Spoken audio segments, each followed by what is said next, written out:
Obat hati itu ada 5 perkara. Yang pertama, baca Quran, resapilah. Yang kedua, bangun malam, tahajudlah.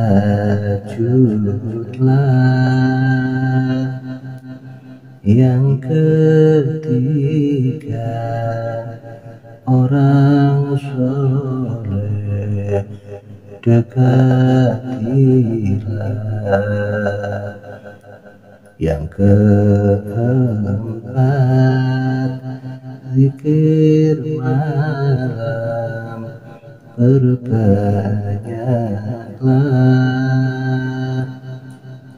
Yang kelima, perut lapar biasakanlah. Salah satunya, siapa bisa melakukannya? Insya Allah hidup tentram, tenang, bahagia.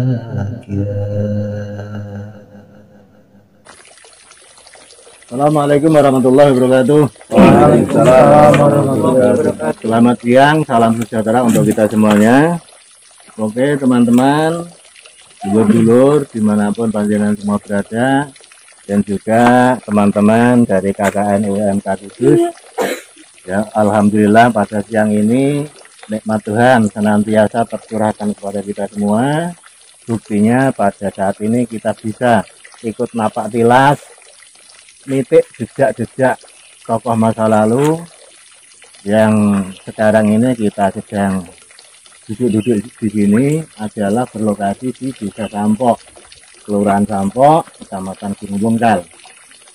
Di mana di tempat ini itu mengandung sejarah masa lalu yang terkait dengan eranya Simbah Suryo Alam atau Simbah Samsudin.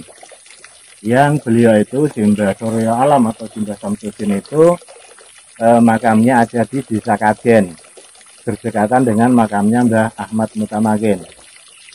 Dan beliau itu Mbah Samsudin atau Mbah Suryo Alam itu berasal dari Kasunanan Surakarta Hadiningrat, yang memang pada saat itu ada konflik internal keluarga. Beliau lebih meninggalkan hiruk pikuk glamornya istana, beliau meninggalkan istana, mengembara ke arah utara, dan akhirnya berdomisili di Desa Kajen. Penyebutan Kajen itu dengan makna simbolisnya adalah kaji ijen, karena pada saat itu tidak banyak orang yang bisa haji.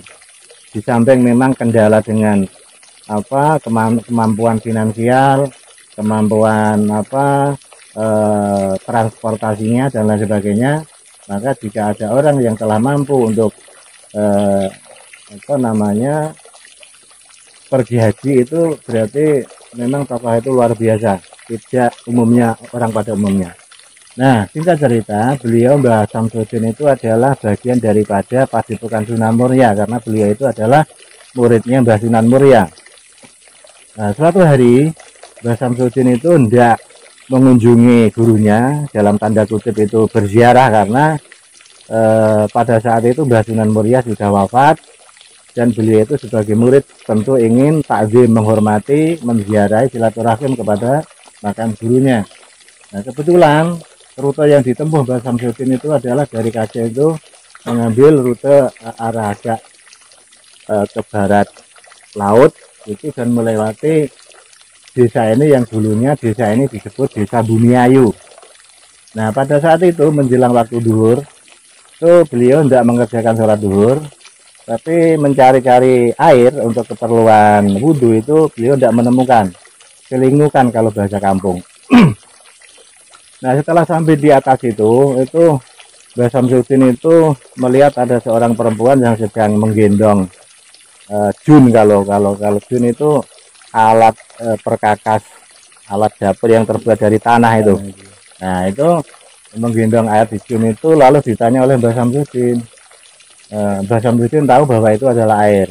Nah beliau tanya, mungkin usianya itu di bawah beliau ya, mungkin dengan bahasa kalau sekarang itu bi atau mbak lah, itu minta airnya, tapi dijawab oleh si perempuan tadi kalau air tidak ada, adanya itu pipi.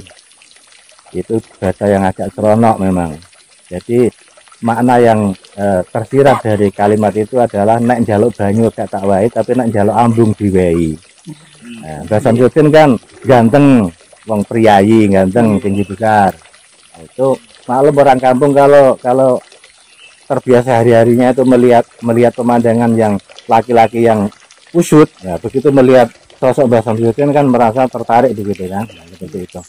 Nah, Mbah Samsudin yang dijawab seperti itu tidak marah tapi tersenyum. Lalu beliau mengambil jalan yang dilewati oleh perempuan tadi ke bawah sini, kemudian beliau berdiam diri sejenak di tempat ini, memohon munajat kepada Allah Ta'ala. Karena itu walaupun dulu itu kan pada musim kemarau panjang kan enggak ada airnya. Sekarang juga kalau kemarau panjang enggak ada airnya yang ke sana. Tapi kalau ini mengalir ke situ, anehnya air ini itu enggak masuk ke sungai situ. Jadi dicek oleh orang manapun itu air merembesnya ini enggak ke sungai situ, enggak ada. Nah itu beliau bermunajat di sini, memohon kepada Allah agar ada air. Walhasil tongkatnya Mbah Samsudin ditancapkan, kemudian kun fayakun dicabut, keluar air. Begitu itu titiknya. Nah, keluar air, kemudian beliau qadil hajat, wudhu dan seterusnya. Nah barangkali di tempat ini juga digunakan oleh beliau untuk sholat duhur. Entah titiknya di mana juga nggak tahu kan. Nah kemudian perilaku Mbah Samsudin yang seperti itu tadi, bermunajat, berdoa dan lain sebagainya, sholat. Nah orang Bumiayu kan pada saat itu kan tidak ada yang sholat karena belum ada agama yang masuk. Itu diintip oleh warga sini yang tadi ada perempuan di situ kan ditanya, terus kan ngomong sama tetangganya. Kemudian tetangganya itu mengintip Mbah Samsudin di sini.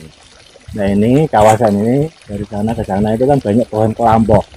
Pohon kelampok itu sendiri kami juga tidak tahu seperti apa.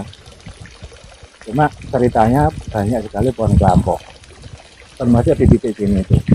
Nah, orang tadi yang mengintip dari sana itu melihat Mbah Samsudin itu duduk di bawah kelompok sambil bermunajat tadi. Spontan orang Bumiayu tadi yang mengintip itu menyebut sampok. Sampok itu adalah kepanjangan dari Samsudin duduk di bawah pohon kelampok. Nah, akhirnya penyebutan sampok itu berlaku hingga sekarang. Penyebutan Bumiayu hilang menjadi sampok. Nah, kemudian sejarah tentang desa Sampok ini karena ada tadi kan miskomunikasi antara si perempuan dengan Mbah Samsudin tadi karena su'ul adab, tidak menghormati. Ya maklum orang desa tidak tahu siapa itu Mbah Samsudin. Nah, dengan perilaku su'ul adab, tidak tata krama itu menjadikan walaupun tidak diucapkan secara lisan oleh Mbah Samsudin, tapi secara batiniahnya Mbah Samsudin itu awal itu kecewa. Nah, dari kekecewaan Mbah Samsudin itu kemudian terjadi semacam dikutuk lah, walaupun itu tidak sekasar itu. Sehingga akhirnya perkembangan desa Sampok ini sendiri itu dari segi penduduknya itu ya seperti itu, penambahnya itu tidak terlalu signifikan. Dari saya kecil sampai sekarang itu rumahnya hanya gitu-gitu aja penambahannya itu. Nah dari itu kemudian akhirnya sekarang itu ada kegiatan yang diadakan oleh pihak desa, pemerintahan desa juga bekerjasama dengan tokoh-tokoh masyarakat dan agama untuk merawat tempat ini dan dibuatkan ini dibuatkan tempat seperti ini kira-kira 1 tahun lebih yang lalu, di awal tahun 2022. Dan kemudian tempat ini setiap ada kegiatan hari ulang tahun desa yang harinya sama itu Revolusi Kemis Pahing bulan Zulhijjah, itu di sini diadakan kegiatan tahlil bersama dan hajatan. Jadi di sini. Nah, terkait dengan ini ini yang tadi disebut apa tadi? Ini loh. Enggak, ini loh yang gede tadi apa tadi? Jeding. Nah, ini adalah gajah murni. Ini peninggalan Belanda. Karena di atas itu ada seling. Seling itu yut, nek wong kene ngarani yut. Itu ada tiang-tiang itu yang menyambung antara seling satu dengan yang lain. Kereta gantung. Kereta gantung. Era-era zaman penjajah Belanda itu kan klasik. Itu dari desa Kumbet sana itu mengangkut Pakis dibawa ke desa Kedung Sari Pakis sampai ke pelabuhan Margomulyo. Salah satunya ini jatuh ke sini. Jatuh ke sini ini satu, ini tidak bisa diambil oleh Belanda. Digotong berapa puluh orang pun tidak kuat di sini ini. Hingga sampai sekarang. Jadi ini umurnya sudah ratusan tahun. Dari Belanda masuk ke sini itu awal abad 19. Nah, jadi ini tidak karatan ini. Peninggalan Belanda. Terus di sana di sebelah selatannya Dusun Dungul, Desa Kumbet itu di situ ada namanya Bak Kajen. Warga situ menyebut Bak Kajen itu ada tiang dua sebelah utara sungai ini sama sebelah selatannya sungai itu dua. Nah di situ itu sampai sekarang situs peninggalan Belanda itu masih utuh, tidak dimakan usia, masih tegak berdiri. Ya itu sebenarnya yang hebat bukan Belanda, orang pribumi kan yang bangun orang pribumi itu. Belanda hanya nyuruh, bangun gitu. Jadi yang hebat itu orang pribumi sebenarnya. Nah, gitu. Itu sampai sekarang masih, tapi di luar desa Sampok, itu wilayah desa Kumbet. Nah, kemudian hal lain yang terkait dengan perkembangan agama di sini, karena laki-laki tadi ada miskomunikasi, laki-laki perkembangan agamanya di khususnya sampai sini itu layamu tua layang ya orang mati ora urip. Jadi ya gitu-gitu aja. Jadi orang-orang beragama itu ya seperti itulah. Nah, karena ada tadi kesalahpahaman masa lalu. Nah seperti itu kurang lebih terkait dengan tempat ini. Maka nanti kita setelah selesai dari sini nanti ke RW 1, setelah selesai nanti kita kembali lagi kumpul di kantor desa, nanti kita hadiah Fatihah untuk beli-beli tadi yang setelah kita kunjungi termasuk tempat ini gitu ya. Kita tidak usah per tempat kita hadiah Fatihah, tidak usah, nanti kita tetap hadiah satu-satu. Nah demikian ya terkait dengan tempat ini. Bagi panjenengan yang kebetulan ikut menyaksikan video ini, entah itu lewat YouTube atau apapun, ya semoga mampu menggugah hati kita, cakrawala kita, wawasan kita, kebangsaan kita untuk tetap ikut Ndarbeni, tutwuri handayani, tutwuri hanisani, tutwuri handarbeni terhadap situs seni budaya yang ada di sekitar kita, karena itu adalah warisan dari leluhur kita yang memang diwariskan untuk kita lestarikan.